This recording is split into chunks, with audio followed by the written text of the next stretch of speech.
Muito boa tarde a todos, senhoras e senhores deputados. Cumprimentar o senhor Presidente do Conselho de Administração da ANACOM e a restante equipa que consigo veio para esta audição e cumprimentando, agradecendo também a presença, neste horário menos comum, de 1h30, mas a razão tem que ver com os trabalhos da sessão plenária que começam às 3 da tarde e a última audição demonstrou-nos que 1 hora pode ser pouco tempo e por isso resolvemos antecipar estes 30 minutos para que, no fundo, aquele que é o objetivo destas audições não seja colocado em causa. Nós vamos começar com um período em que o partido requerente desta audição, que é o Partido Socialista, vai expor em 2 minutos a razão pela qual requereu esta audição e depois terão 10 minutos para fazer a exposição que entenderem sobre a matéria em apreço e depois cada um dos grupos parlamentares fará as perguntas também no tempo que terão e depois encerrarão respondendo às perguntas que forem colocadas. Por isso, passava já a palavra à Sra. Deputada Alexandra Leitão para expor as razões do requerimento do Partido Socialista. Muito obrigada, Sr. Presidente. Cumprimento, obviamente, muito obrigada pela disponibilidade e os colegas também. Sem mais delongas e muito brevemente, a razão prende-se com isto. No âmbito da proposta de lei do Governo, e que agora está a ser discutida na especialidade nesta Comissão, colocou-se a hipótese de, ou a solução encontrada, passa pela utilização das bases de dados das operadoras, ao invés de haver uma base de dados autonomizada para efeitos de investigação criminal. Isso significa uma solução que, obviamente, coloca esse ónus que já tinham, é certo, mas enfim, de outra forma do lado das operadoras e pode ter também consequências ao nível do tipo de dados que legalmente as operadoras passarão a ser obrigadas a ter. E, portanto, nesse sentido, o regulador pareceu-nos importante ouvi-lo. Simplesmente isto. Muito obrigada. Muito obrigado, Sra. Deputada. Feita a exposição das razões pelas quais o Partido Socialista requereu a audição da ANACOM, passava a palavra ao Sr. Presidente do Conselho de Administração, dando-lhe 10 minutos para fazer a exposição que entender pertinente, tendo em conta a matéria em apreço. Faça o favor. Muito boa tarde a todos os senhores deputados aqui presentes, o coordenador deste grupo. Temos, enfim, todo o gosto em procurar dar o nosso melhor contributo.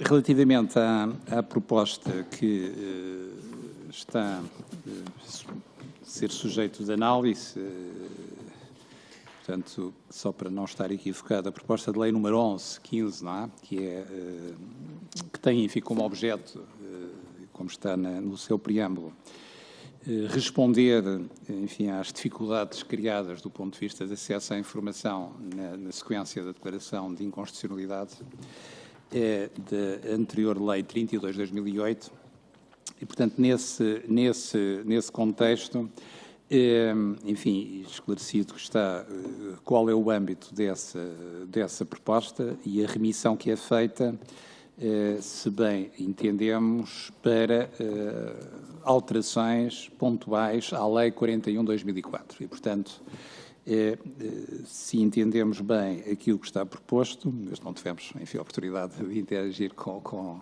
os proponentes, nem com ninguém do Governo sobre esta matéria, mas o que entendemos que estava em causa era utilizar as bases de dados que estão criadas ao abrigo da Lei 41 de 2004 para efeitos de facultar o acesso a essas bases de dados para finalidades de investigação criminal. Enfim, portanto, clarificado que o nosso entendimento está de acordo com aquilo que está em causa, as bases de dados que estão constituídas, enfim, têm a natureza que a Lei 41 de 2004 identifica e aquilo que está sobretudo em causa será, agora fazendo o paralelo com a lei declarada inconstitucional, são duas categorias de dados que são armazenados pelos operadores. Dados que na lei aparecem como referidos dados de tráfego, enfim, mas portanto que no essencial São dados que têm a ver com a faturação, enfim, é uma das principais categorias, portanto, em que se inclui informação sobre os números de telefone que foram chamados durante o período de faturação, com a identificação desses números, também com a identificação da data, da hora, enfim, que a chamada foi feita, enfim, no caso dos números que são chamados em roaming, ou a partir do estrangeiro, portanto, também haverá essa localização em termos espaciais. Portanto, relativamente a essa informação, aquilo que, enfim, da nossa análise importa eventualmente ter presente é o prazo de manutenção dessa informação pelos operadores de telecomunicações. Prazo que, na decorrência não só desta lei, mas, enfim, conjugando com outra legislação relativamente à faturação de serviços essenciais, aponte para o prazo de 6 meses para a apresentação dessa faturação. Portanto, essa penso eu ser uma das implicações que importa ter presente, sobretudo quando se faz o confronto com a lei que foi declarada inconstitucional, em que o prazo de manutenção de dados equivalentes a estes que acabei de mencionar eram conservados por o prazo de 1 ano. Este artigo, que é o artigo 6º, que trata do armazenamento, do artigo 6º da Lei 41/2004, que trata dos dados de tráfego, por outro lado, destaca no número 4, precisamente relativamente a esta manutenção dos dados, que eles são mantidos pelo tempo necessário à comercialização dos serviços de comunicações eletrónicas ou à prestação de serviços de valor acrescentado. Portanto, aqui nesta componente da prestação de serviços de valor acrescentado, enfim, eventualmente importará ver qual é a implicação que isso tem em termos de tratamento de dados. Mas eu chamaria também a atenção para o número 6, em que o tratamento dos dados de tráfego é feito pelos operadores que oferecem os serviços de comunicações eletrónicas, encarregados de faturação ou da gestão do tráfego, das informações a clientes, da detecção de fraudes, da comercialização de serviços de comunicações eletrónicas ou da prestação de serviços de valor acrescentado, restringindo-se ao necessário para efeitos das referidas atividades. Bom, isto para dizer que, nomeadamente, uma das componentes que é muito relevante nos operadores de comunicações, que é a gestão do tráfego, e que é, de facto, enfim, o tratamento dessa informação para dimensionar as redes e para dar resposta a esse tipo de necessidades. É claro que está aqui também uma outra dimensão, que é a detecção de fraudes, enfim, portanto, eu estou a pensar num fenómeno que se tem expandido e que, aliás, tem justificado alguma colaboração da parte da ANACOM com as autoridades competentes, que são as fraudes relacionadas com a atividade bancária, enfim, em que, enfim, os fenómenos que são conhecidos de smishing, de phishing, portanto, utilização de endereços fraudulentos, até de números de telefone fraudulentos, enfim, fazendo-se passar por um número de telefone de um serviço bancário ou de um banco. Portanto, todas essas situações também, penso eu, poderão estar aqui contempladas neste número 6, embora eventualmente possa haver aqui um esclarecimento maior que podemos obter ou poderá ser obtido junto dos operadores relativamente ao tratamento que fazem e ao armazenamento que fazem da informação nos termos deste número 6. Depois, há um outro conjunto de dados que estão nesta mesma lei, no artigo 7º, que são os dados de localização, e em que aí a lei prevê o registro e o tratamento dessa informação, nomeadamente relacionado com vários tipos de situações de competência legal, mas, por exemplo, também as comunicações de emergência, enfim, que é talvez aquela situação, enfim, as chamadas para o 112, ou também o e-call, no caso dos acidentes de viação, em que dispara essa informação georreferenciada. Os dados de localização também passaram a ser muito importantes a partir do momento em que se existem as situações dos avisos que são feitos, enfim, mais frequente no nosso país, tem a ver com as situações das intempéries ou dos incêndios, em que é preciso fazer aviso à população que são restringidos às pessoas que se encontram numa determinada região e, portanto, a localização também pode ter esse tipo de tratamento. Neste artigo 7º, eu também chamo a atenção, aliás, isso decorre também de outras disposições legais, para aquilo que diz o número 4, que é a informação aos utilizadores, a obtenção do seu consentimento sobre o tipo de dados de localização que serão tratados, a duração e os fins de tratamento. Portanto, também isso decorre aqui do artigo 7º relativamente a esta matéria. Mas, portanto, isto para dizer que, do ponto de vista da questão que a senhora deputada colocou, eu espero estar a ir ao encontro da pergunta, se eu bem entendi, vemos esta vossa proposta como no sentido de focar nestes dados a prestação da informação para fins da investigação criminal, sendo que, enfim, depois há aqui um outro conjunto de disposições que, na nossa interpretação, procuravam ir ao encontro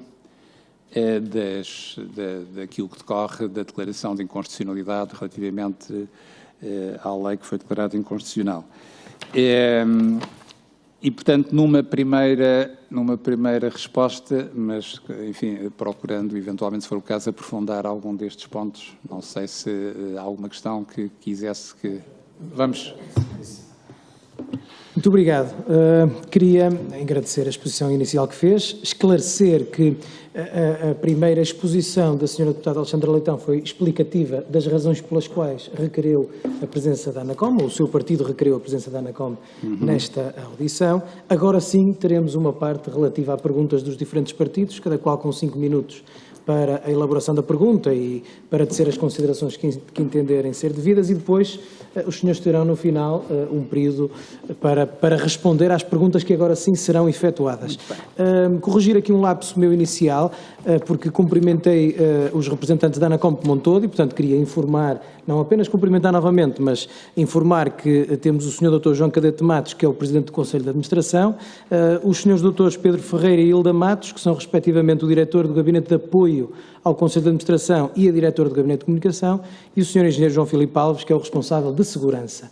E, portanto, todos estão ao dispor das senhoras e dos senhores deputados, e dando ainda este esclarecimento último, que o proponente é, de facto, o Governo da proposta de lei. Há já propostas de alteração dos diferentes partidos aqui apresentados, mas ao dizer que a ANACOM não foi ouvida pelo proponente, convém clarificar que o órgão legislativo, que é este, é que vai aprovar a lei que vier a entrar em vigor, e por isso estão a ser ouvidos atempadamente, porque a lei que vai ser aprovada é aquela que sair da Assembleia da República, não aquela que é proposta pelo Governo. Dito isto, passaria à Sra. Deputada Alexandra Leitão para, em nome do Partido Socialista, fazer as perguntas que entender pertinentes. Muito obrigado. Muito obrigada, Sr. Presidente. Bem, cumprimento novamente. De facto, algumas das questões que eu ia colocar foram indiciadas, se calhar, pelos 2 minutos iniciais, e de alguma forma o Sr. Presidente já foi ao encontro, embora eu tenha ficado aqui com algumas dúvidas. De facto, a minha primeira pergunta tinha a ver com esta distinção entre os dados de tráfego e os de localização. Aquilo que nós encontramos no artigo 6º da Lei 41/2004, e perdoe-me se conceitualmente estiver a dizer um erro, porque são coisas muito técnicas, mas presumo que são apenas dados de tráfego. Que, tanto quanto percebi, e é a primeira pergunta que faço, do ponto de vista da localização, só permitem obter a localização da pessoa em roaming. Se a pessoa estiver sem ser em roaming, não inclui a localização da pessoa. Esta era uma das questões, porque diria eu, que não percebo também muito de investigação criminal, que a localização deve ser um ponto absolutamente essencial para a investigação criminal, e daí também que um dos projetos de lei, no caso uma proposta de lei, mas um dos documentos, como o Sr. Presidente referiu, e bem, é apenas um deles, e portanto o que sair daqui é que será a lei, daqui, enfim, do plenário, mas faz um aditamento, ou alguns aditamentos, ao elenco do artigo 6º, exatamente para ir aí ao encontro. A minha primeira questão era se estas bases que hoje existem nos termos da 41/2004 são apenas dados de tráfego ou têm também dados de localização, designadamente, por exemplo, o IP. A minha segunda pergunta tinha a ver com os 6 meses do prazo de manutenção. que também referiu e que eu, e aqui estou na minha área de que eu supostamente percebo, que é de direito, e eu confesso que gostaria de perceber exatamente de onde resulta esta obrigação de 6 meses para os operadores. De onde resulta do ponto de vista jurídico. Depois, a minha outra questão tinha a ver com aquele número 6 que, aliás, referiu e que tem a ver com como é que, no âmbito das operadoras, se garante a integridade destes dados.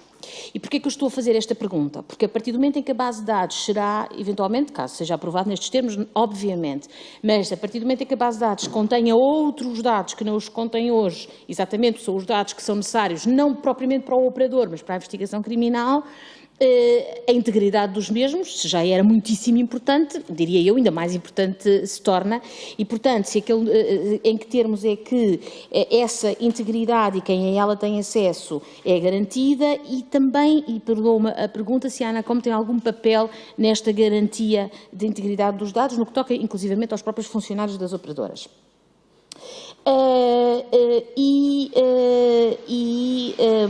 Que finalmente vinha também saber se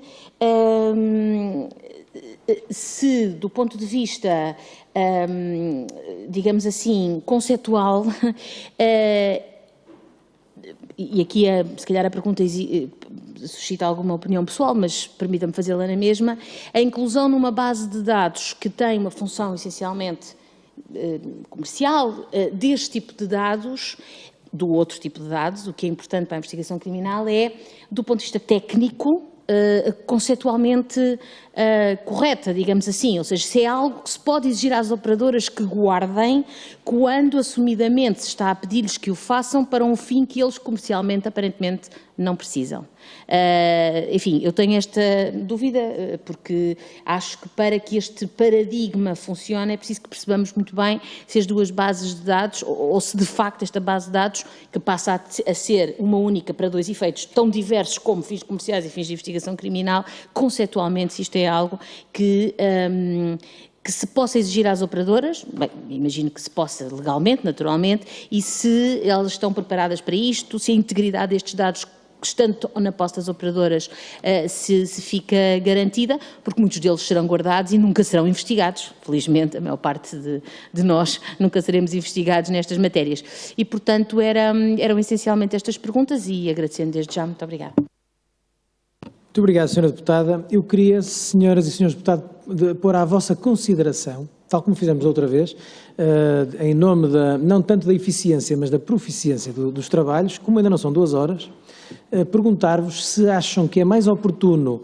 poder conceder oportunidade de resposta em função da complexidade das perguntas, ponto a ponto, portanto, faz-se uma pergunta e dá-se as respostas, ou se acham que é preferível fazer as perguntas todas e depois as respostas serão dadas de conjunto? Ouço-vos. Sra. Deputada Mónica Quintela. Muito obrigada, Sr. Presidente. Quem cumprimento o Sr. Presidente do Conselho de Administração da ANACOM e quem o acompanha, senhoras e senhores deputados. Eu acho que é mais profícuo fazermos as perguntas todas e depois do final responde, sem prejuízo, se eventualmente houver quaisquer questão que no final não seja respondida, se possa voltar a perguntar. Muito bem, estão de acordo com isto? Assim será. Então, Sra. Deputada Mónica Quintela tem a palavra para, em nome do PSD...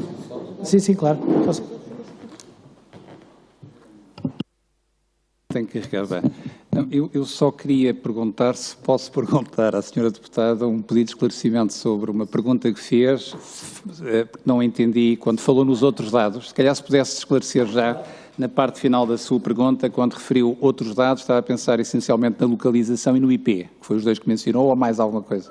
Assumindo, que foi também uma pergunta que fiz, que o artigo 6º da Lei 41/2004 contempla inclui tudo o resto. quase exclusivamente dados de tráfego, até que ponto é que a exigência que esta eventual lei que saia da Assembleia faça de incluir nessa base de dados também outros dados, designadamente estes 2, localização e IP, até que ponto é que isso faz sentido numa base de dados de natureza comercial? Muito obrigado, está esclarecido. Então, esclarecida esta dúvida, a Sra. Deputada Mónica Quintela, para, em nome do PSD, fazer as questões que entender pertinentes. Por favor. Muito obrigada, Sr. Presidente. A quem volto a cumprimentar, Srs. Presidente da ANACOM e quem o acompanha. As primeiras questões já lhes foram colocadas e eu agora, em jeito de síntese, gostava que nos transmitisse, portanto, quais são as diferenças específicas entre os dados constantes no artigo 6º da Lei 41/2004 e os dados constantes no artigo 4º da Lei 32/2008, respectivamente, portanto, os dados, a categoria, o artigo 4 da Lei 32/2008, onde estão referidos a categoria dos dados a conservar, portanto, em prol da investigação criminal, e sabemos que a Lei 41 se deve, portanto, à faturação e para efeitos comerciais das operadoras. E nessa medida também, portanto, qual a diferença e que dados deveriam ser incluídos na Lei 41/2004. Relativamente também à questão do prazo que o Sr. Presidente também aqui referiu e que é um prazo muito importante, a questão, eu penso que o prazo resulta a prazo de 6 meses, é um prazo de caducidade, portanto, e é o prazo, corrigir-me-á se eu estiver enganada, é um prazo que resulta para as entidades poderem executar, portanto, e fim do prazo o qual ocorre a prescrição e a caducidade para poder vir reclamar uma dívida e, por isso, fim desse prazo, portanto, já não poderá vir a operadora, a Vodafone, a Altice, o que quer que seja, a Mel, fim desse prazo, já não pode vir pedir aos utentes dos serviços que venham pagar. E pergunto-lhe também, e até pelo constante, salvo erro, no artigo 6º da Lei 42, e constante lá, portanto, qual é o prazo que deve conservar, se, findo esse prazo, e imaginemos que é emitida uma fatura com um prazo para pagar. Regra geral, no mês subsequente à prestação dos serviços. Termina e vem logo a fatura. Se o cidadão pagar a fatura, os fornecedores de serviços, portanto, as operadoras, não têm interesse em manter essa fatura. Está paga e, como tal, podem de imediato apagá-la. Portanto, podem destruir, podem e devem, digo eu, podem e devem destruir esses dados. Portanto, pergunto também se é assim, porque paga, já não é necessário continuarem com esses elementos guardados.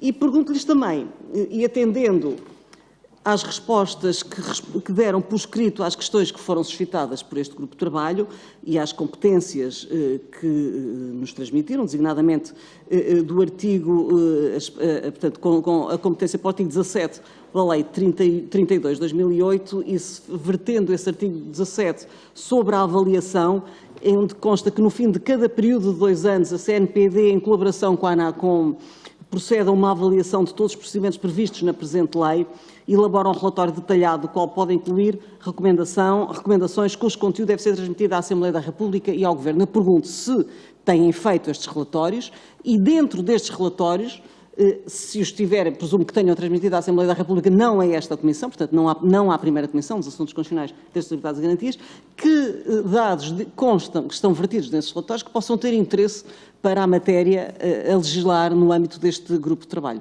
Para já é só. Muito obrigada. Muito obrigado, Sra. Deputada. E então, tendo em conta a metodologia definida, passo a palavra ao Sr. Deputado Rui Paulo de Sousa, do Chega. Por favor.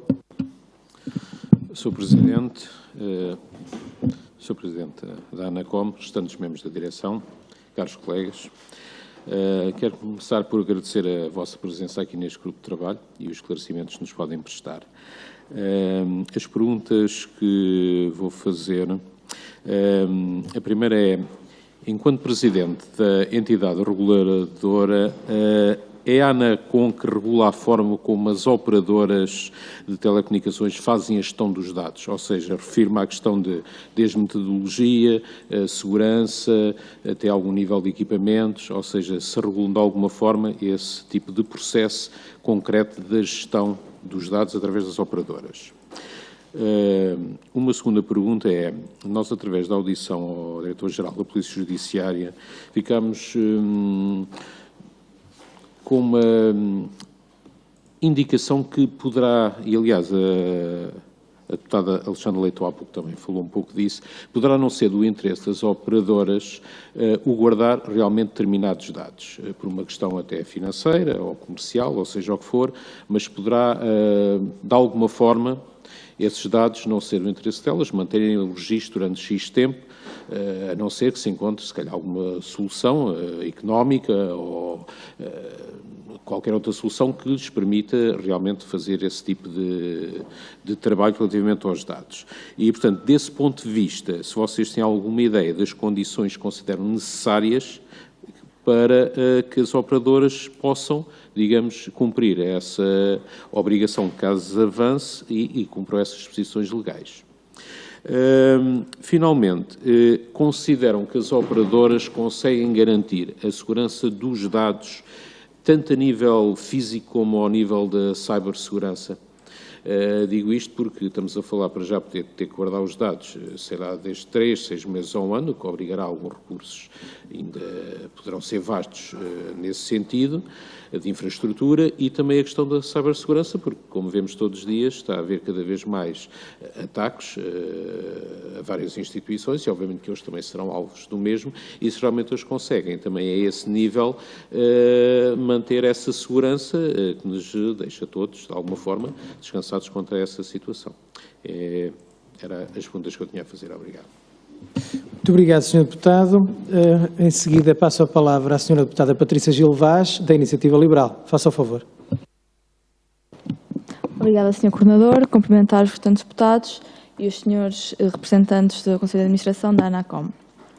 De acordo com os estatutos da ANACOM, uma das vossas atribuições é precisamente a de contribuir para garantir um elevado nível de proteção dos dados pessoais e da privacidade dos utilizadores. Gostaria então, por isso, de colocar uma questão acerca do processamento de dados pessoais, mais concretamente de metadados, efetuado pelas empresas que oferecem redes e ou serviços de comunicações eletrónicas. A primeira pergunta que gostaria então por isso de colocar tem a ver com, para além da obrigatoriedade legal que constitui um fundamento de licitude para o tratamento de dados pessoais ao abrigo do artigo 6º do Regulamento Geral de Proteção de Dados, também é permitido, ao abrigo da lei, o tratamento de dados pessoais ao abrigo da execução de um contrato. Isto é, paralelamente à obrigatoriedade legal que existe de conservar os metadados, tendo em conta o que está disposto na Lei nº 41/2004, que o Governo pretende agora alterar, as operadoras também podem proceder a um tratamento de dados pessoais na execução do contrato de telecomunicações.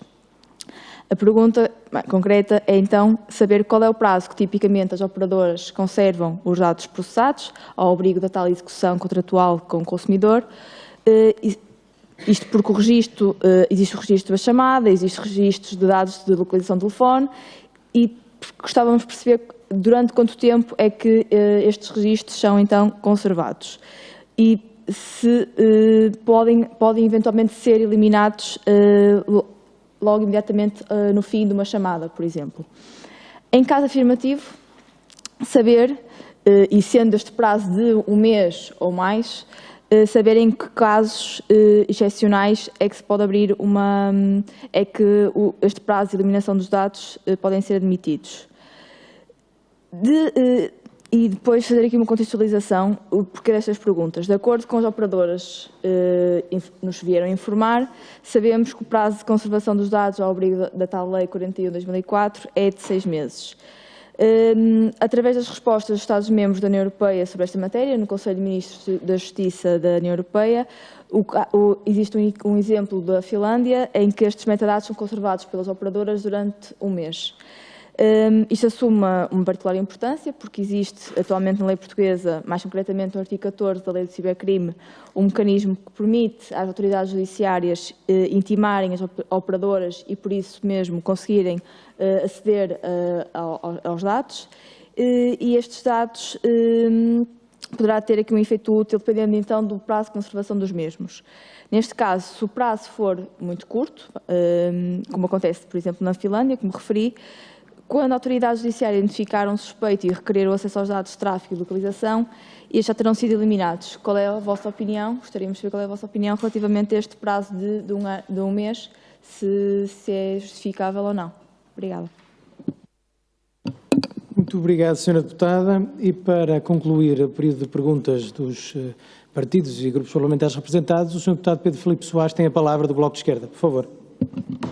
Muito obrigado, Sr. Coordenador do Grupo de Trabalho. Queria cumprimentar o Sr. Presidente do Conselho de Administração da ANACOM e, na sua pessoa, a restante delegação. Fazer um conjunto de perguntas, tentando não repetir algumas das que foram feitas, porque, na verdade, até para a economia de tempo. Aqui uma dúvida que gostava que esclarecessem do ponto de vista da tutela da ANACOM. Que vertente é que a ANACOM avalia dos operadores de mercado o uso desta informação de faturação? Porque, da minha percepção, é uma zona muito cinzenta, que, na verdade, é algo que a ANACOM não deveria, ou pelo menos não tem necessariamente diretamente uma atividade de validação desta lógica de faturação, a não ser para incumprimentos de questões legais. Por isso, a minha pergunta é se a ANACOM tem conhecimento da forma como são tratados os dados de faturação e de que forma é que lhes acede, se os usa para algum tipo de fiscalização da atividade dos operadores. Segundo aspecto, é necessário que a ANACOM aceda, em particular, a informação sobre tráfego de redes, relacionamento entre operadores, etc. Esses dados têm que estar disponíveis, mas não têm que ser necessariamente dados individualizados de clientes, podem ser dados agregados, etc. E daí as minhas dúvidas sobre de que forma é que a ANACOM se relaciona com a informação que nós estamos a avaliar no âmbito das iniciativas legislativas em questão. Segundo aspecto, de que forma é que, ao haver esse relacionamento da ANACOM com esta informação, é feito o acesso aos sistemas dos operadores? Esse acesso existe disponibilizado para consulta por parte da ANACOM, como poderia existir de uma parte de uma vertente judicial, ou existe um pedido casuístico, de forma de alguma investigação em curso, etc., que é feito pela ANACOM pontualmente e não de forma possível, estamos a falar aqui a palavra, de forma mais acesso automático. Terceiro aspecto, no que toca a dados de faturação, tradicionalmente os operadores de telecomunicações têm uma vertente de tratamento de dados relativa à faturação, que tem um enquadramento legal específico, e depois tem um conjunto de tratamentos de dados relativos a data warehousing, que não são necessariamente os mesmos processos dentro dos operadores de telecomunicações, cujo enquadramento legal muitas vezes é diferente e às vezes é difícil de até perceber de que forma é que as entidades da lei são tratadas aí. No entanto, o conhecimento, e até para o próprio desenvolvimento de produtos, análise de comportamentos de clientes, etc., justifica, por parte dos operadores, a existência dos serviços de data warehousing e dá-lhes a eles acesso a um conjunto de informação bastante alargada. Informação que necessariamente poderia ou deveria, debaixo do chapéu legal, ser feita de forma anonimizada, garantindo as tais informações sobre comportamento de rede, padronização de clientes, etc., mas não dados individuais de clientes. E a minha pergunta é, do conhecimento que têm da atividade dos operadores, se esta vertente de data warehousing é feita nestes termos, ou se é algo que passa completamente à margem da atuação da ANACOM, e seria mais do lado da RGPD, das defesas de direitos individuais dos cidadãos, dos clientes à sua informação. Porque muitas das estruturas das empresas de telecomunicações organizam de forma diferenciada os fluxos de informação entre billing e data warehouse, mas, na verdade, todos eles vão parar depois sempre aos mesmos depósitos.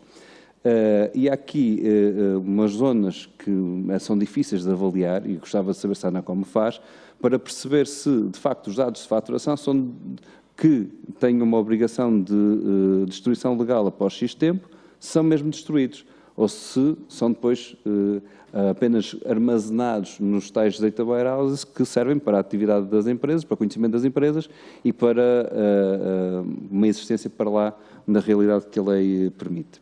Termino a pergunta especificamente sobre as questões dos tais dados, são aqueles que aparentemente têm mais relevância para a matéria da investigação judicial, que é, por um lado, os IPs, por outro lado, os dados de localização. De parte da ANACOM, essa informação é reconhecida, ela é usada para alguma coisa, para algumas das análises que a ANACOM faz. A própria ANACOM tem acesso a essa informação de como é que eu tenho acesso. Mas pronto, eu já estou a repetir perguntas que foram feitas anteriormente, já vou ficar por aqui. Muito obrigado, Sr. Presidente. Muito obrigado, Sr. Deputado. Então, passaria agora a palavra ao Sr. Dr. João Cadete Matos ou a qualquer elemento da delegação que trouxe, para, se assim entender, para responder às perguntas que foram colocadas, dando-lhe um período de 10 minutos, sem ser absolutamente rigoroso.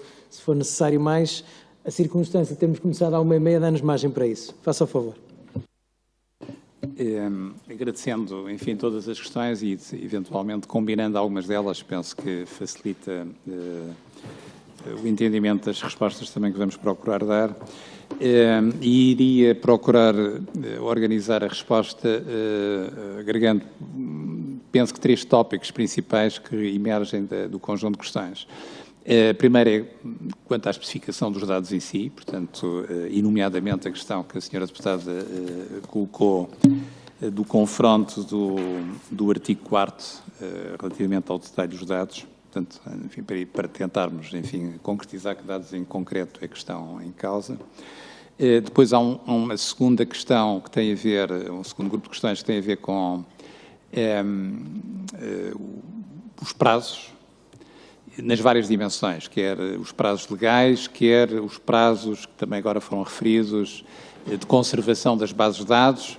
E esta questão liga-se muito também a quem tem no nosso país responsabilidade por, como foi perguntado, aprovar as bases de dados, fiscalizar as bases de dados, enfim, portanto, também essa questão penso que vale a pena ser esclarecida. E depois há um terceiro grupo de questões que tem a ver com os aspectos da segurança, da integridade, que também aqui foram colocados. Eu também estou a organizar a resposta nestes termos porque quero, e penso que será útil para este grupo, beneficiar das respostas mais detalhadas que o Dr. Pedro Ferreira, que conhece muito bem todo o enquadramento legal, pode explicar sobre estas questões dos prazos e destas diferenciações das competências das várias entidades. E também vou pedir ao engenheiro João Filipe Alves, que é o responsável de segurança da ANACOM, que depois possa detalhar um pouco mais a nossa responsabilidade em matéria de segurança. Segurança e integridade das bases de dados. Bom, começando pela primeira questão, que foi da senhora deputada, também relativamente a esta clarificação dos dados. Eu penso que o que resulta claro que não está no grupo dos dados do tráfego da Lei 41 de 2004 e que está no artigo 4º é os dados necessários para identificar a localização do equipamento de comunicação móvel. Enfim, é claro que nesta especificação do artigo 4º aparece aqui, enfim, por exemplo, na linha D, dados necessários para identificar o tipo de comunicação, dados necessários para identificar o equipamento de telecomunicação dos utilizadores ou considera ser o seu equipamento. Enfim, poderá haver aqui noções que sejam um bocadinho mais abstratas, vamos dizer assim, mas aquilo que nos parece nessa questão em concreto é o tópico dos dados de localização. Também a questão da senhora deputada Alexandra Leitão, relativamente ao IP. Bom, o IP, de facto, em grande parte, é necessário para efeitos da faturação, não propriamente a identificação do IP, mas às vezes aquilo que se faz com base no IP, e estou a pensar, por exemplo, no caso do op-billing, isto é da faturação que é feita pela rede telemóvel de aquisições que são feitas na internet. Aliás, isso é um tema que aqui o Parlamento também teve, e nós tivemos a oportunidade de atempadamente procurar intervir, aliás, que foi objeto de um acordo de autorregulação entre os operadores, mas que também se insere no tema da faturação. De qualquer forma, o que é importante para efeitos de faturação é porque isso é, além das chamadas telefónicas, é relevante para os consumos dos clientes, que é o consumo de dados. E o consumo de dados, esse de facto está associado ao acesso à internet, mas contrariamente àquilo que é as comunicações telefónicas, em que os clientes têm a possibilidade de pedir fatura detalhada, com os números chamados e recebidos. Portanto, no caso dos IPs, isso não é assim e, portanto, essa informação não é tipicamente informação espelhada neste tipo de informação que decorre da faturação propriamente dita. É claro que para efeitos da detecção de fraudes já será, e portanto aí já podemos dizer que o IP é um dado de tráfego importante para a detecção de fraudes, porque como sabemos muitas delas estão associadas a essa situação. E portanto, enfim, a conclusão daqui é que nas alterações que o Parlamento entenda decidir, enfim, será muito importante dizer quais são os dados que os operadores têm que manter, em concreto, e, portanto, para não haver esta ambiguidade, se está ou não está, porque, de facto, como eu procurei agora espelhar, há casos em que pode ficar essa dúvida, e é importante que isso seja dito aos operadores, mas também aos clientes dos operadores, porque hoje, na contratação dos serviços de telecomunicações, os operadores devem indicar aos seus clientes quais são os dados que mantêm e para que fins esses dados depois podem ser acedidos. E, portanto, eu diria que quer do ponto de vista da garantia e, daquilo que os operadores têm que fazer e em que termos, quer da garantia dos direitos dos consumidores, dos operadores, é muito importante haver uma clarificação de quais são os dados que são objeto dessa manutenção. Decorre daqui que é no tema dos dados de localização que há esta diferença que eu referi e, sobretudo, o artigo 7º, relativamente aos dados de localização, não é explícito quanto ao prazo de manutenção desses dados de localização. Enfim, decorrerá em muitos dos casos que esses dados de localização são úteis e necessários no momento. Enfim, há bocadinho referi o caso das chamadas para o 112, enfim, o 112 deve ocorrer à emergência, mas pode ser importante, se houver uma falha no funcionamento do 112, eventualmente haver algum registro, se calhar por mais dias, mas aqui se calhar já terá que ser outro tipo de autoridades de emergência aqui a pronunciarem sobre essa matéria, porque não decorre necessariamente do tema das comunicações em si. A mesma coisa para os avisos à população, em que também os avisos têm um determinado momento, mas, por exemplo, a utilização dos dados de localização para encontrar uma pessoa desaparecida, não é? E se calhar o período de manutenção já tem que ser mais vasto. Mas, portanto, há aqui matérias que, enfim, confesso que nós não temos propriamente uma reflexão feita, porque também nunca se encontrou no nosso tipo de responsabilidades, mas obviamente que ao olhar para esta problemática nos ocorre aqui mencionar que é sobretudo importante definir o quê e depois durante o tempo que ela deve ser mantida. Enfim, haverá outra problemática que é o acesso e as condições em que o acesso à informação é feito.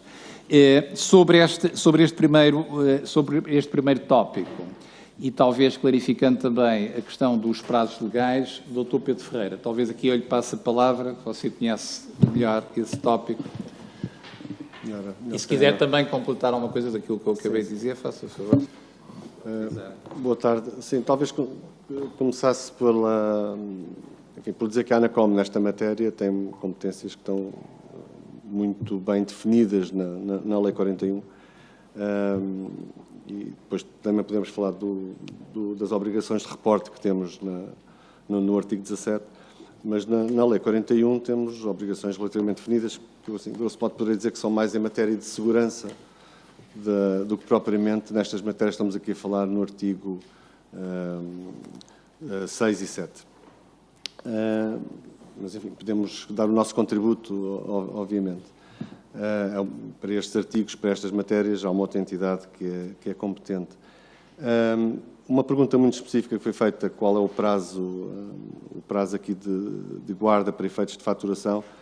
Enfim, a nossa orientação aqui sim tem a ver com a Lei do Serviço dos Bens Públicos e Essenciais, Lei 2396, artigo 10º, número 1, que estabelece de facto o prazo dos 6 meses para a exigência do pagamento. Portanto, essa é aqui a nossa orientação. para dizermos que há aqui um prazo de 6 meses.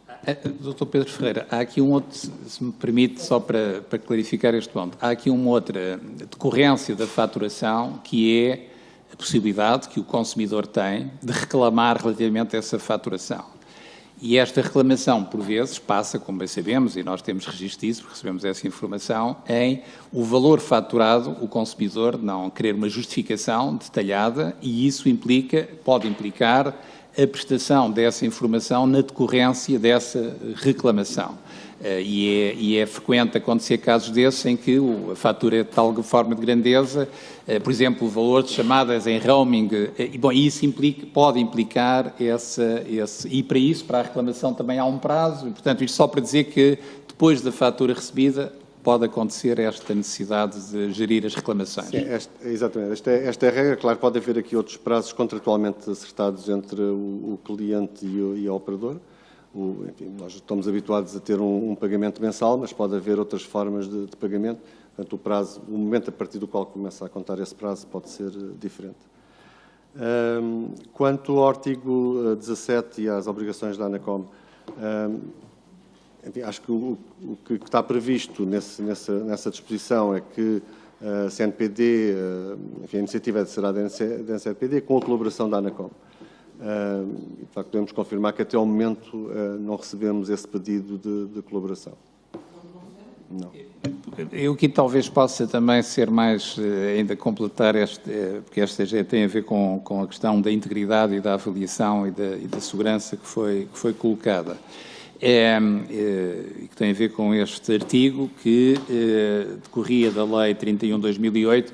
Bom, eu sobre este assunto que nós lemos, e eu também confirmei isso junto dos responsáveis da CNPD, que a CNPD, eu penso que esta terminologia legal, se desobrigou da aplicação desta lei na decorrência do acórdão do Tribunal Europeu. Isto foi o que eu li na declaração, na declaração de inconstitucionalidade do Tribunal Constitucional, portanto, foi aquilo que eu li e foi aquilo que eu confirmei também num contacto com a CNPD na decorrência dessa declaração. Mas, portanto, isto para confirmar, e confirmei isso com os serviços, enfim, não estava na ANACOM quando esta lei foi aprovada, portanto, tive que perguntar, de facto, pelos registros históricos.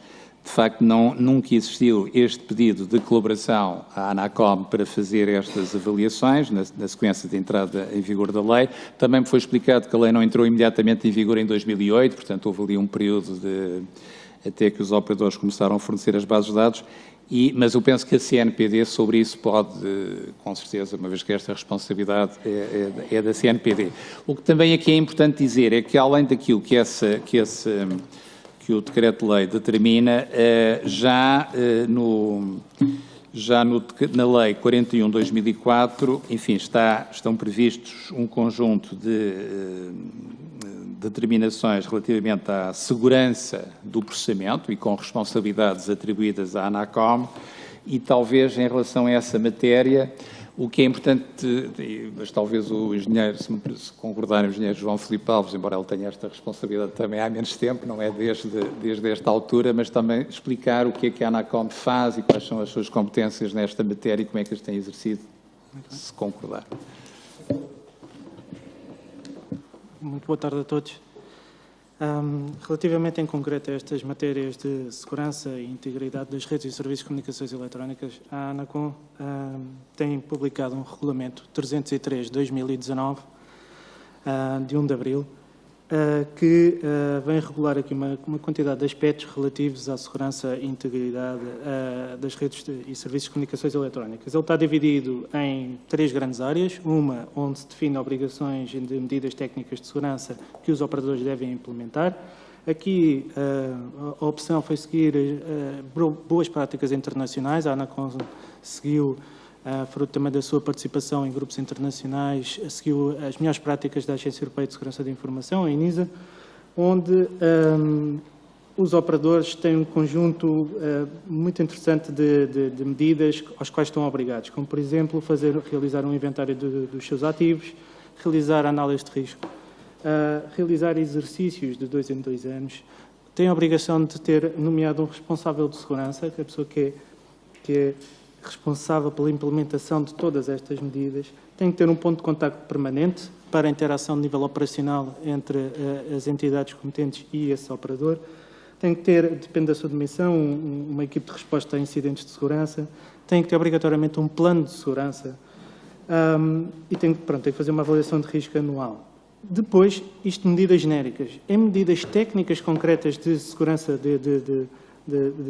técnicas de segurança, este regulamento prevê uma adaptabilidade entre a dimensão do operador, sendo que vai desde um mínimo de cerca de 25 medidas técnicas obrigatórias, que podem consultar no anexo deste regulamento, a uma média de 83 medidas técnicas e para um operador de grande dimensão podemos estar a falar de 124 medidas técnicas. Podem encontrá-las todas neste anexo deste regulamento e também tentando responder a uma das questões que foi colocada a nível de medidas concretas, por exemplo, sobre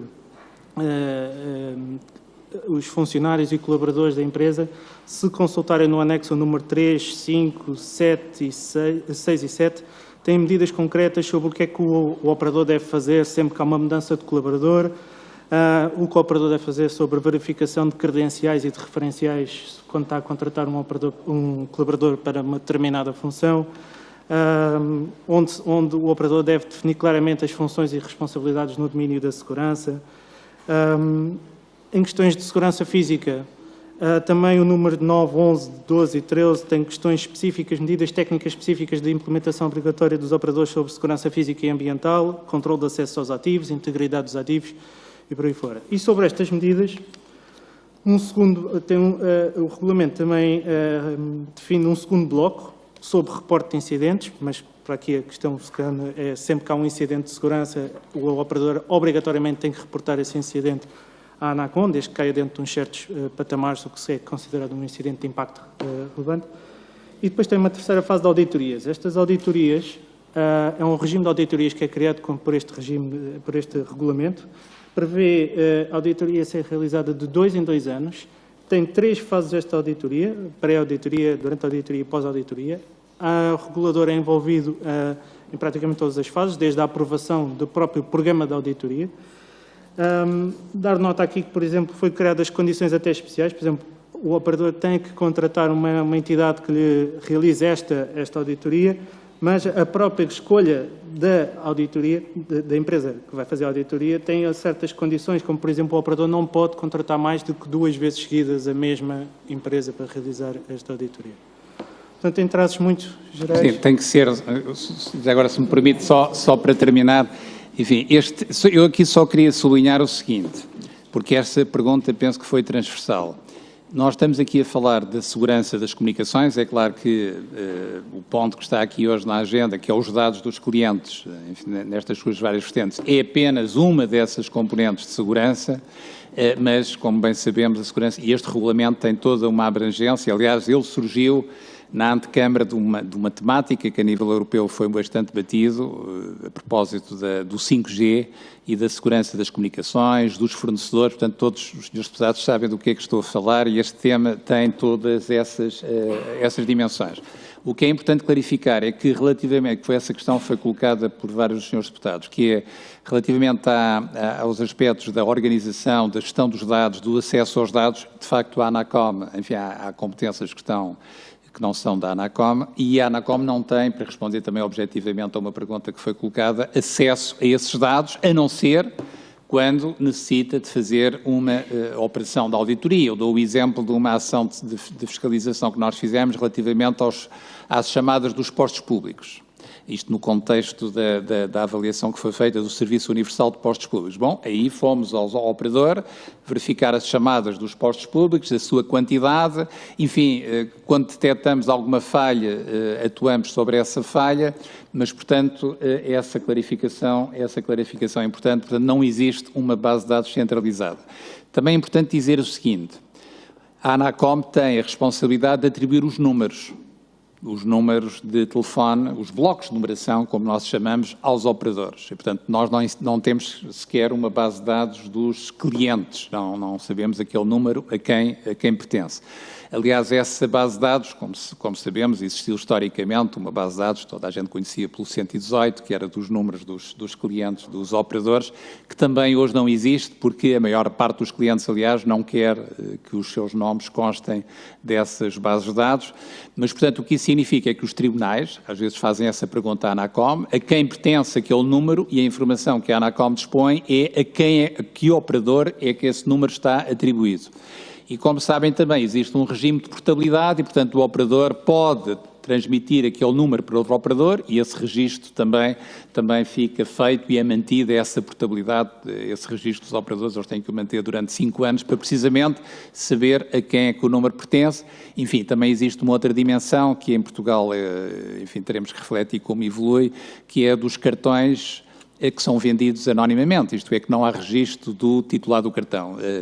O último inventário que fizemos, neste momento, já ligeiramente mais do que 50% dos países da União Europeia é obrigatório o registro, portanto, quando o cartão é vendido, fica registado a quem é que o cartão é vendido, mas Portugal faz parte do grupo em que isso nunca aconteceu e não acontece hoje em dia. Eventualmente é um tema que pode merecer reflexão. Aí eu diria que talvez também as entidades de investigação criminal possam dizer mais sobre isso. Mas não quero deixar de sinalizar que é um tema que também pode ser relevante na questão das fraudes, sobretudo. É um tema que nós temos estado a analisar também no âmbito das fraudes bancárias, por exemplo, em que é relevante. Eu com isto não sei se respondi, eu penso ter respondido também à pergunta do Sr. Deputado, de que não temos essa informação do como é que os operadores fazem a gestão e a organização da base de dados, a não ser quando isso é relevante do ponto de vista da segurança das comunicações e é identificado nas auditorias, mas não é algo que nós autorizemos e tenhamos essa intervenção. Muito obrigado, Sr. Dr. João Cadete Matos. Em princípio estaria terminada a audição, no entanto eu queria perguntar aos representantes dos diferentes partidos políticos se entendem que há perguntas que não viram respondidas ou que precisam de uma ulterior explicação, tendo em conta que são 14h37, penso que podemos abrir esse período. Sr. Deputado Alexandre Leitão, por favor. Não é tanto não ter sido respondido, mas é aqui uma questãozinha adicional e que tem ainda a ver com o prazo de 6 meses, pelo que percebi. Este prazo, até por estar ligado a questões de faturação, não se aplica aos dados do artigo 7º, que são os dados de localização, só se aplica aos dados de tráfego do artigo 6º. Foi o que eu percebi do que foi dito. Pelo menos essa é a nossa leitura, Dr. Pedro Ferreira. Não sei se consegue fazer mais luz do que... De facto, são 2 disciplinas diferentes. O que está no artigo 7º são dados que não são os dados de tráfego que estão no artigo 6º, ou seja, não são aqueles necessários para se completar a comunicação. Portanto, são outros dados até de serviço de valor acrescentado. Portanto, mas eu direi que iremos parar, se calhar, ao mesmo prazo, não pelo artigo 5º, mas pelo regime geral. Bom, atenção, mas aqui atenção com uma diferença, que aliás os seus deputados penso que têm todos consciência disso, que é os operadores, enfim, até à declaração de inconstitucionalidade, guardavam os dados uns e outros por um ano. Não é? Isso era o que decorria não é? Portanto, enfim, como estamos a falar de uma decisão recente, mas também temos conhecimento que houve uma decisão da CNPD no sentido dos operadores eliminarem, na decorrência dessa decisão, essas bases de dados. Mas, enfim, portanto... Mais uma pergunta, pode ser, e esta nem sequer é um esclarecimento, é mesmo outra pergunta, mas que eu acho que era importante para nós conseguirmos aqui fazer um trabalho, é mesmo partir pedra, não é? Pronto, não, portanto não é, pronto, que é o seguinte, e que me parece que se houver a obrigação dos operadores guardarem mais dados do que aqueles que hoje guardam, e que lhes não são a eles aparentemente úteis, guardam porque o Estado determina, enfim, o legislador determina que devem guardar para a utilidade de outros fins, até que ponto é que isto tem custos para os operadores? E, portanto, e aí eu acho que entra mesmo no vosso core de regulação, e, portanto, se tem, se não tem, se é indiferente, ou seja, se isto depois pode ter algumas consequências do ponto de vista contratual, que designadamente depois os operadores tencionem repercutir no consumidor. Está a ver? Provavelmente não, quem guarda um, guarda dois, não sei, é mesmo uma pergunta absolutamente de ignorância, mas nós estamos a dizer assim, há estes ónus de guardar, se alargamos estes ónus, isso tem ou não consequências ao nível contratual, eventualmente. Peço desculpa porque a pergunta extravasa um bocado no primeiro grupo, mas... Enfim, é claro que sempre quanto mais quantidade de dados e quanto mais tempo, e enfim, agora aqui até... recorro ao meu anterior chapéu de coordenador no Sistema Estatístico Nacional, que precisamente zelava pelo segredo estatístico, e no Banco de Portugal pela gestão de bases de dados com uma central de responsabilidades de crédito, que provavelmente era das bases de dados mais vastas. Não tenho dificuldades em dizer que mais um dado, ou mais um mês de guarda do dado, enfim, terá custos de armazenamento e de informáticos, etc. Agora, falta saber até que ponto é que eles são negligenciáveis face ao custo global, e isso impacta, porque foi a sua questão, no aspecto da competitividade, aliás, porque as empresas competem umas com as outras e no espaço internacional, no espaço europeu. Portanto, eu diria que nessa matéria, de um ponto de vista do regulador, deve haver obrigatoriedade de manter dados naquilo que seja estritamente necessário e pelo tempo que seja considerado indispensável e ser feito. Não escamoteando que muitos destes dados, enfim, muitos deles necessariamente anonimizados, mas são úteis e necessários, eu diria até indispensáveis, para quem gera e desenvolve as redes de comunicações, e isso, aliás, está previsto na própria lei, quando fala da gestão do tráfego, quando fala dos dados do tráfego, em que está cá referido explicitamente a gestão do tráfego. Isto é muito importante para os operadores saberem, enfim, as chamadas que são feitas, até do ponto de vista georreferenciado, para dimensionar as suas redes, agora quando têm que mudar de redes 3G para 4G ou para 5G, para saberem a capacidade que têm de instalar, e isso é relevante saber não apenas a distribuição geográfica dos clientes, mas a distribuição geográfica da carga sobre as redes. E, portanto, todo esse trabalho, quer dizer, os dados têm um valor enorme para quem gera as empresas e para quem explora essa atividade. Talvez o único dado que está aqui a mais do que esses é o nome. Aliás, em muitos dos casos, o nome, enfim, estará associado ao número, não é? Mas, portanto, tudo o resto, todas as variáveis, quer de tráfego, quer de localização, elas são úteis, vamos dizer, anonimizadas para, como o Sr. Deputado há bocadinho referia, para os data warehouses, portanto, para as explorações de business intelligence sobre os dados, enfim, tudo isso. E, aliás, eu já agora cito isso também porque é importante. Em todas as reuniões internacionais, congressos em que é feito a análise do tratamento da informação, Portugal, desse ponto de vista, tem muitíssimo que pode fazer sobre os dados. Estes dados das comunicações, por exemplo, seriam uma base enorme para saber estatísticas sobre o turismo em Portugal, sobre os estrangeiros que nos visitam, onde estão, tudo isto uma base anónima. Portanto, só para dar uma ideia, isto é uma pretensão do Instituto Nacional de Estatística, que eu estou aqui a veicular, que há outros países europeus que têm. Portanto, a utilização dos dados das comunicações para ter uma informação riquíssima sobre a mobilidade das pessoas, as pessoas que entram e saem das cidades, onde é que estão a fazer. Claro que aqui não é preciso saber o nome da pessoa, mas, portanto, isto para dizer que os dados têm, e os operadores também o fazem, para a sua gestão e dimensionamento das redes, tem uma utilização enorme. Portanto, isto para responder à pergunta da Sra. Deputada, eu diria que, se calhar se estiver aqui das empresas que nós regulamos, iria dizer o contrário, que tem uma fatura elevada e que isso tem um custo que o Estado deveria de suportar. Mas acho que não é razoável dizer isso por aquilo que está em causa, que é o dado da identificação do cliente, que a empresa tem que manter, de facto, para efeitos da faturação. Isso e para efeitos da gestão da reclamação, se o cliente dizer que não está satisfeito. Portanto, mesmo esse argumento poderá dizer que não precisa de o manter ao fim do tal prazo da fatura e da reclamação, não precisa do nome para nada, mas será a única coisa que se calhar não precisa e não utiliza. O resto é útil e é utilizado. Muito bem. Sra. Deputada Mónica Quintela também pretende? Faça o favor. Muito obrigada, Sra.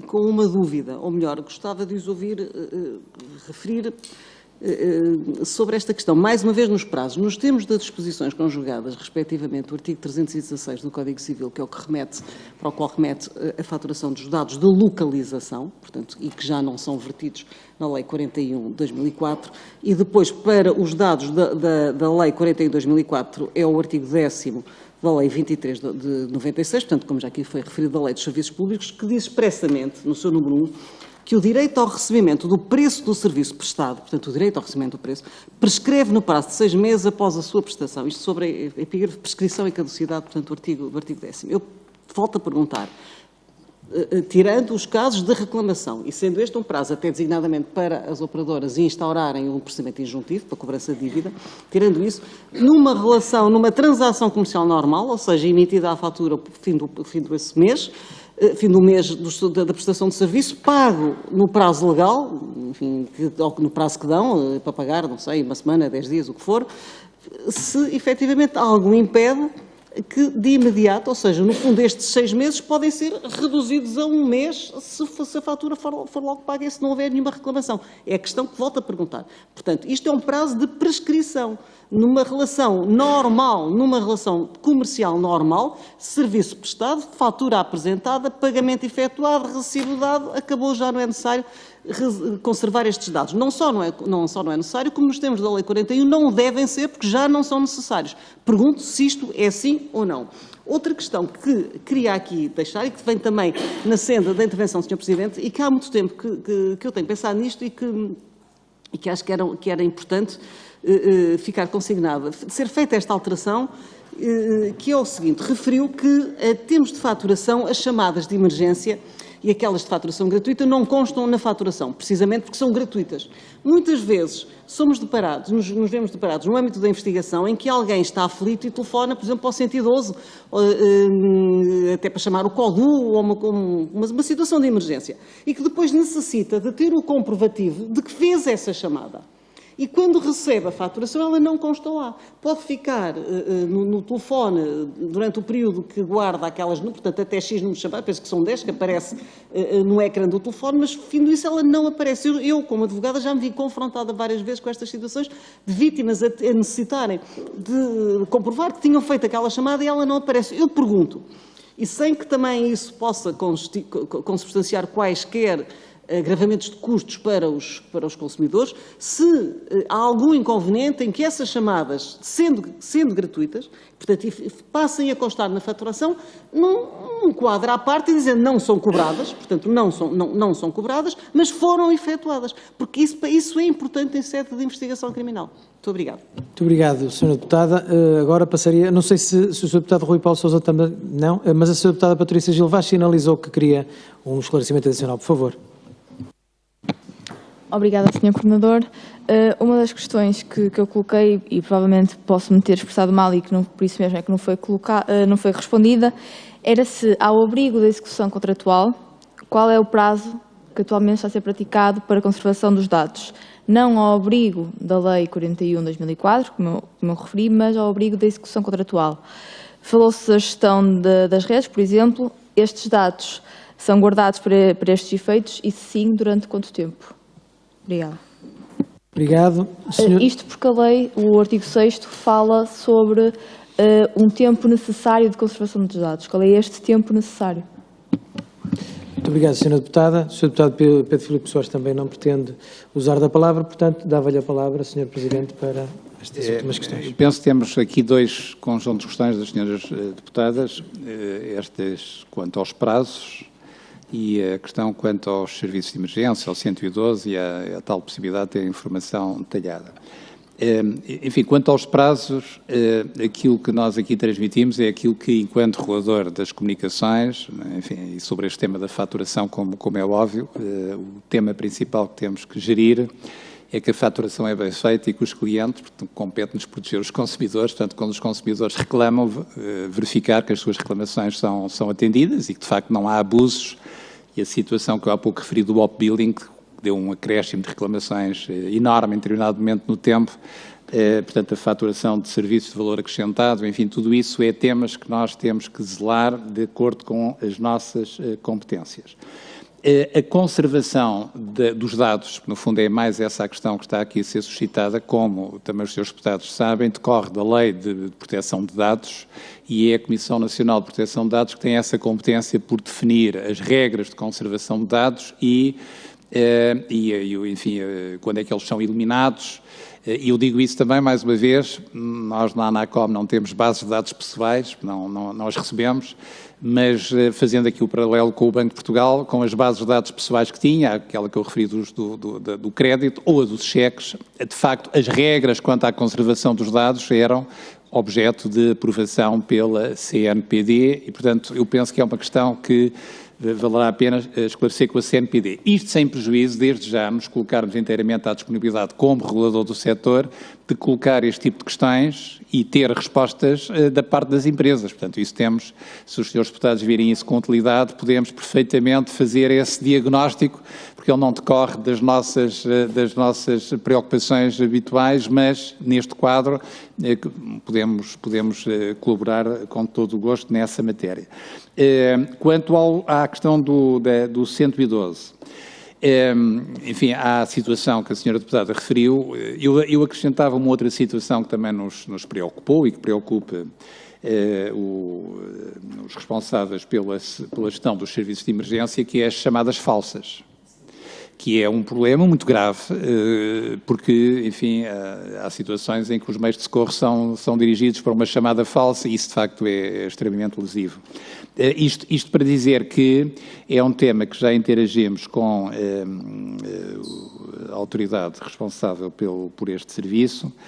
Aliás, no decurso também agora, da entrada em vigor da nova Lei de Comunicações Eletrónicas, e tem a ver mais com os avisos à população, mas também relacionados com esta questão da emergência e a gratuidade desses serviços. Portanto, é um tema que também temos na nossa agenda agora na decorrência da transposição da lei, mas para dizer que nós, a certa altura, há pouco referi a questão da auditoria que fizemos sobre os postos públicos, mas muitas das chamadas falsas para o 112 eram feitas de postos públicos. Isto para dizer que, a certa altura, fomos à procura da origem do problema. E, portanto, isto para concluir que o tema que foi colocado pode perfeitamente ser objeto de ponderação da nossa parte e também de interação com as empresas. Enfim, temos que ver qual é a relevância e as implicações de ter essa informação devidamente espelhada. Certamente ela tem que ser registada, portanto todas as chamadas têm que estar registadas. Agora não decorrem para efeitos da faturação, como a senhora deputada referiu e daí a preocupação que colocou. É um tema que tomamos nota e que podemos também fazer a sequência e depois dar alguma...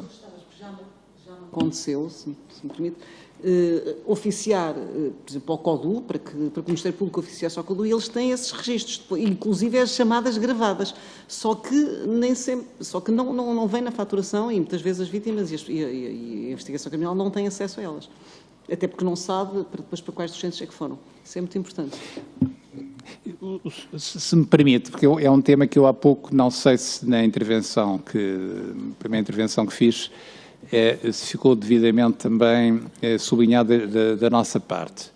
Mas há aqui uma matéria que também pode ser na decorrência das alterações que o Parlamento vier a aprovar.